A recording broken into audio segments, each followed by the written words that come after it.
Hey everyone, this is Lomi, and while I've shared a lot of doll sewing patterns through the years, I don't talk a lot about the creation process.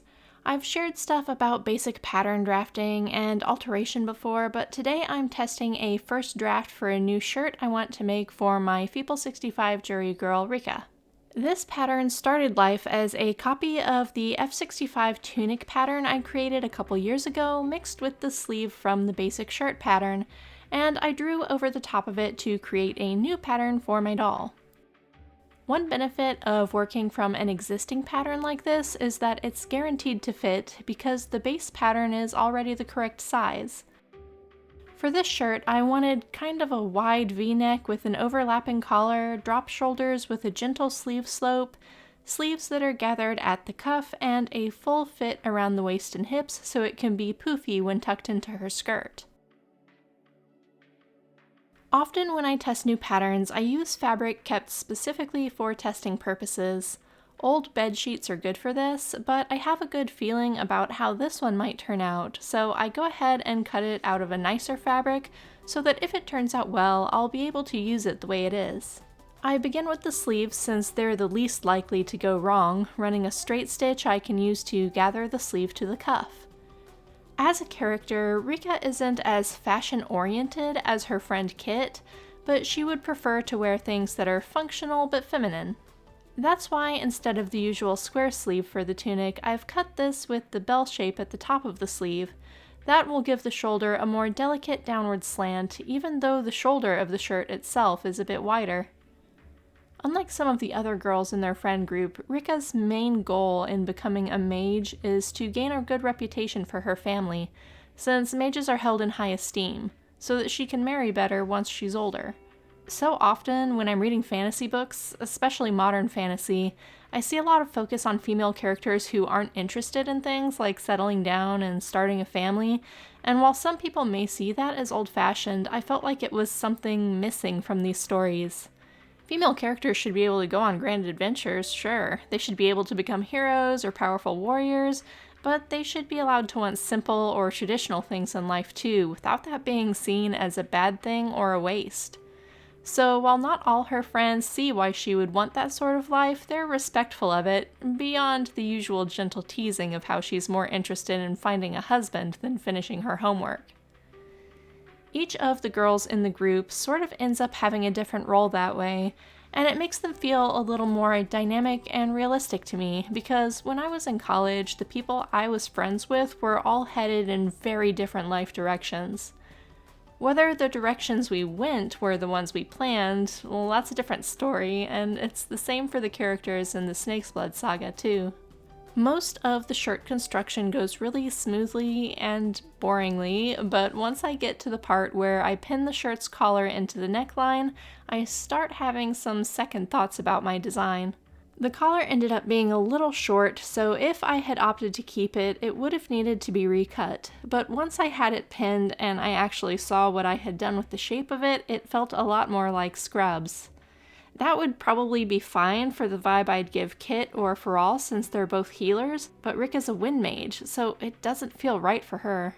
Instead, I decided to recut the body of the shirt as a single piece, front and back together, and add a facing around the neck. I also redrew the neckline a little bit larger so that it'll feel more loose and billowy, and it'll also show off the pretty sculpting of the collarbones and the back of the neck on the Feeple 65 body, which is actually really pretty, but not often very visible. I have just enough fabric left to cut the new pieces for the shirt, and then I try attaching the facing to make sure my new plan will work. I'm pretty sure it will, so I go ahead and continue with this test piece. There's a dirty spot in the front of the new fabric, so I'll need to wash it before she tries it on, but otherwise the garment goes together really easily, and I don't see a lot of problems with the rest of my design. That's kind of unusual, to be honest. Creating each new pattern that I put in my pattern archive usually takes at least 3 iterations before it's just right. This one will probably get a second draft to adjust the fit, but very often I have to stop in the middle of creating test garments to make new pattern pieces in order to get them to go together well. And even once they do sew up nicely, I sometimes have to remake them half a dozen times before they actually fit the doll I'm sewing for.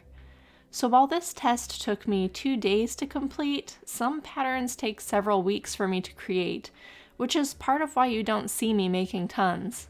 It's not that I don't enjoy doing it, it's just really hard to find the time for it.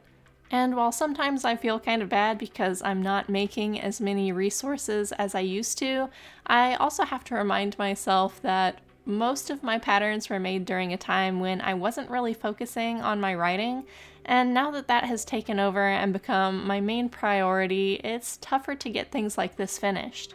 I am getting lots of books done though, so at least there's that.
The last thing I need to do for this shirt is to clip into the corner of the underarm seam to get it to stop puckering like this, but that's a pretty easy fix.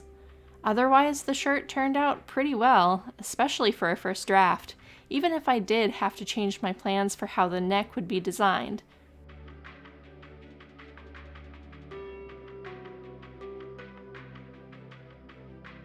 Since it was based off an existing pattern, the shirt does fit, but I'll wash and press it before I put it on my doll, and making her a vest to go over the top is next on the list.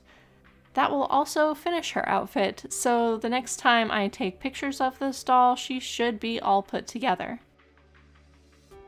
So for now, I will hold off and save photos of the final fit for the grand reveal. That's all for today though. Thanks for watching. Bye.